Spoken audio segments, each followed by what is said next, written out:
Bienvenue dans cette nouvelle édition de l'information. Au sommaire, l'opposition tchadienne appelle au report des élections législatives.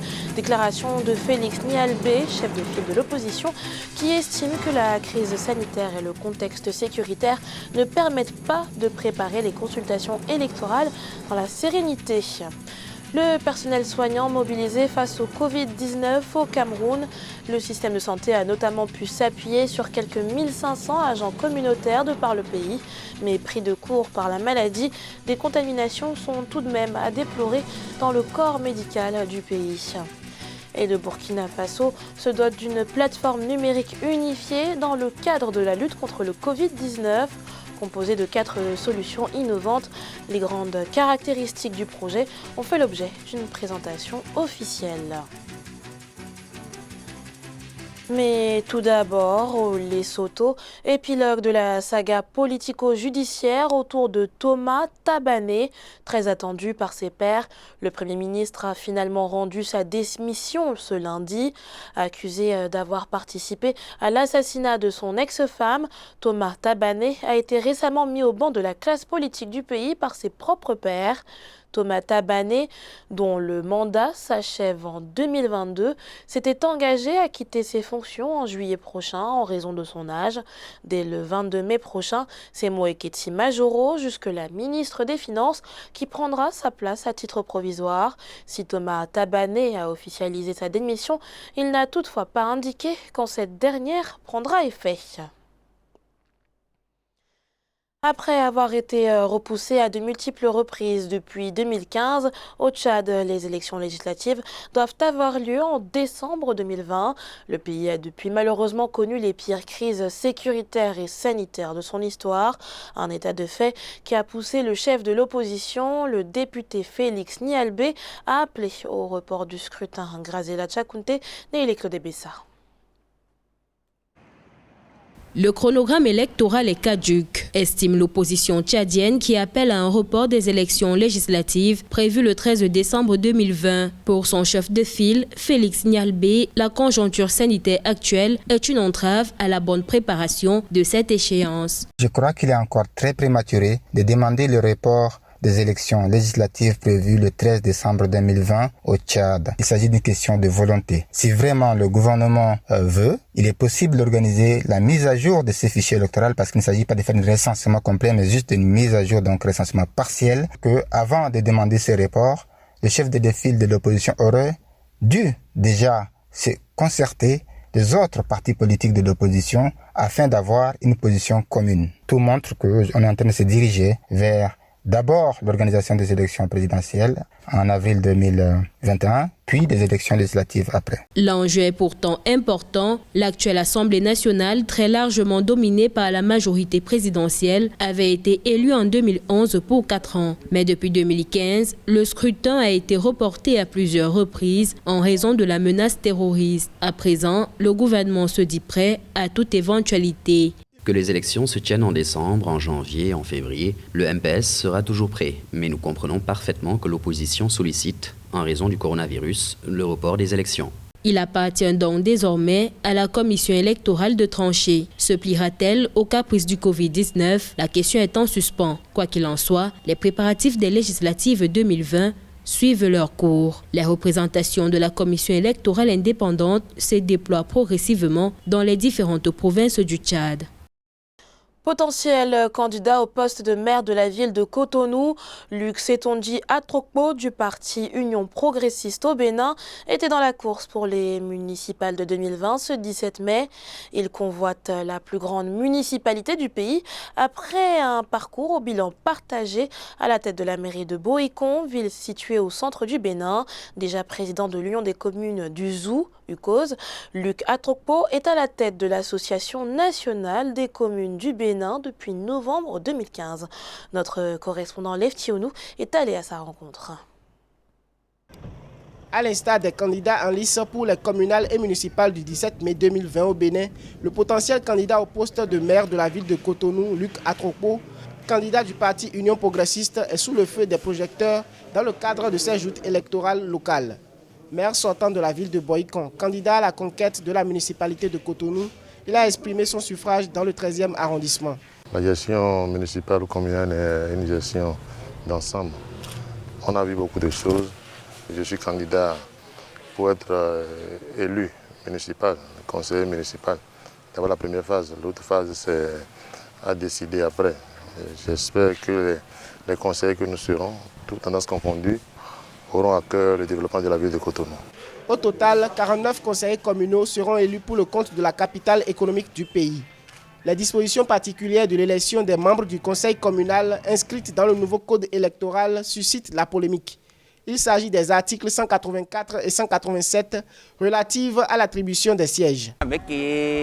Nous voulons des conseillers communaux compétents dans nos administrations locales. Malheureusement, certains électeurs n'ont pas pu identifier leur nom sur la lépie. Ancien séminariste Luc Setonji Atropo rêvait d'être dans les ordres.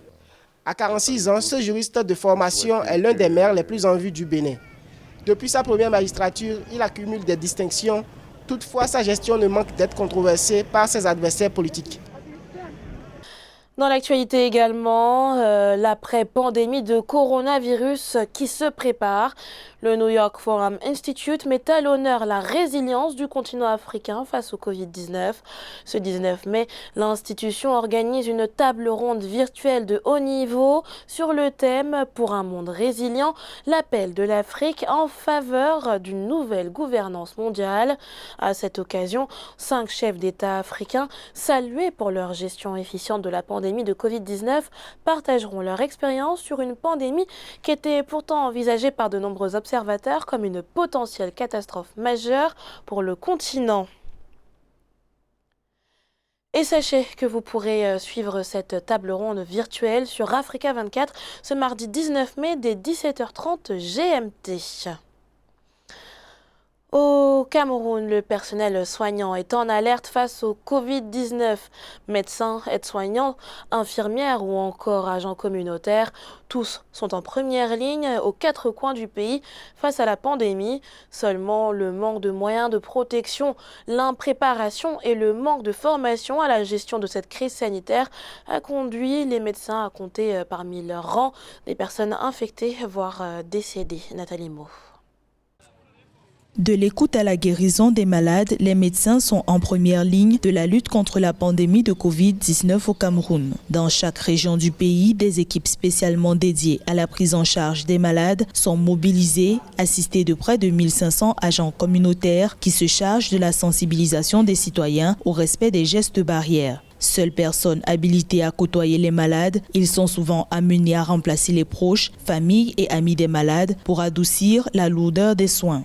La prise en charge du Covid-19 est actuellement multidimensionnelle. Et pour les médecins, actuellement au Cameroun, c'est beaucoup plus au niveau même d'abord de la prévention, de la détection du cas et de la prise en charge. Maintenant, pour la prise en charge, il ne faudra pas oublier que jusqu'à présent, les protocoles sont multiples. Au Cameroun, le personnel soignant en général a été pris de court par la survenue de la pandémie. C'est parfois inexpérimenté, mal formé et disposant de peu de moyens de protection que les médecins camerounais se sont engagés dans la lutte avec au passage de nombreux cas de contamination et de décès enregistrés parmi les personnels sanitaires. Une chaîne de solidarité a depuis été lancée par l'Ordre national des médecins. Le personnel médical est quand même ceux qui sont en avant. C'est le premier soldat. Donc, il est donc normal que les initiatives s'orientent majoritairement vers eux, puisque c'est eux en fait qui sont les pionniers de la partie technique de la riposte. Les médecins camerounais ont déjà réussi à guérir 1567 sur 3105 cas enregistrés. Dans ce pays, la riposte contre le coronavirus ne concerne pas que le personnel soignant, mais l'ensemble des citoyens. Raison pour laquelle la fête nationale du 20 mai 2020 a été inscrite sous le thème « Tous unis face à la pandémie du Covid-19 pour un Cameroun résilient, résolument tourné vers la paix, la stabilité et le développement économique ». Riek Machar, l'ex-rebelle devenu vice-président du Soudan du Sud, déclaré positif au Covid-19. L'information a été officialisée ce lundi par son bureau à travers un post sur le réseau social Facebook. D'autres membres de son staff ont également été testés positifs, mais aussi le ministre de la Défense et épouse de Riek Machar, Angelina Teny.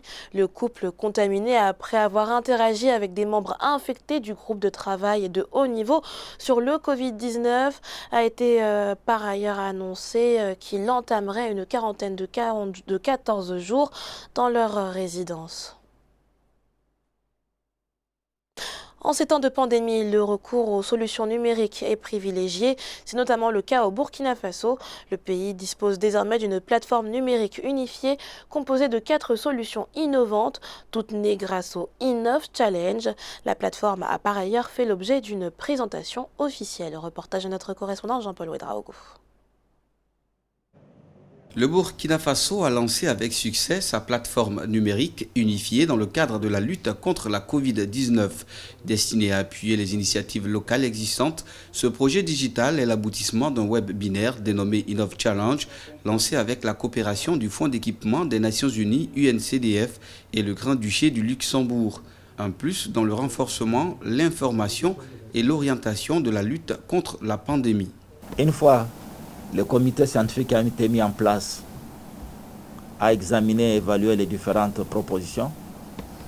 Nous avons apporté également une assistance qui a permis de mettre à disposition des équipements informatiques, mais également de soutenir le possible développement de ces plateformes, de ces applications, ainsi que l'installation ou la maintenance, l'hébergement, la maintenance de la plateforme pendant une durée de 6 mois.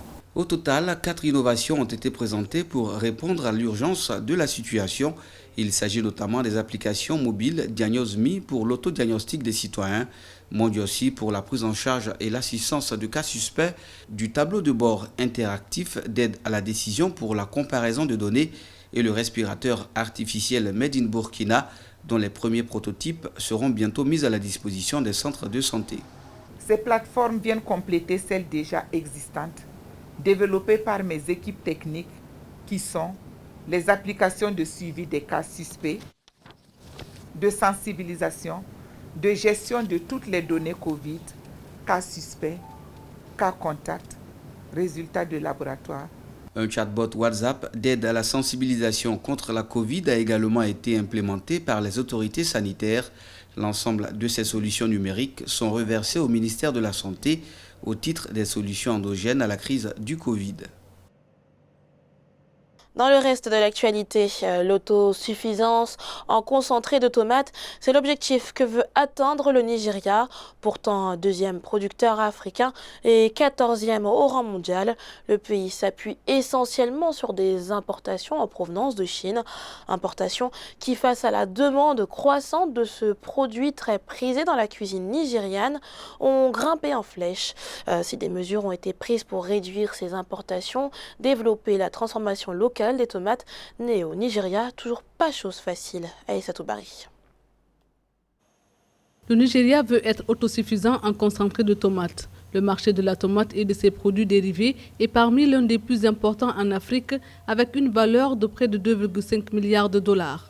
Avec la croissance de la population et de l'urbanisation, la demande a vite dépassé l'offre locale, occasionnant la hausse des importations qui sont estimées à environ 150 000 tonnes de concentré de tomates par an. Il est impératif d'encourager et de soutenir le secteur privé pour créer des emplois, transférer des compétences et des technologies et contribuer au revenu public. Nous sommes très amicaux et nous devenons plus amicaux avec ceux qui créent des emplois et payent des impôts. Des mesures ont été prises pour limiter les importations et favoriser la production locale. Le renforcement de la réglementation tarifaire et les incitations fiscales ont été privilégiées. La nouvelle politique, introduite en 2017, a fait passer les droits de douane sur le concentré de tomates de 5 à 50%. Pour que le Nigeria s'affranchisse de l'importation de la tomate concentrée, il faudrait mettre en place 3 mesures. Promouvoir une dynamique de production extensive et mécanisée de la production de tomates fraîches. Il faudrait la création des usines locales de transformation de la tomate fraîche en tomate concentrée. Mettre en place une politique de commercialisation basée sur la consommation interne en premier lieu, ce qui veut dire une protection nationale face aux pays voisins qui ne manqueront pas d'attirer par la pratique des prix attractifs. Rappelons que le Nigeria est le second producteur de tomates du continent, derrière l'Égypte, et fournit 65% de la production ouest-africaine. Malgré les efforts des autorités d'Abuja, il est encore bien loin des standards internationaux en matière de productivité. C'était le journal de la rédaction. Merci pour votre fidélité. Retrouvez dans un instant une nouvelle édition de l'information sur Africa 24.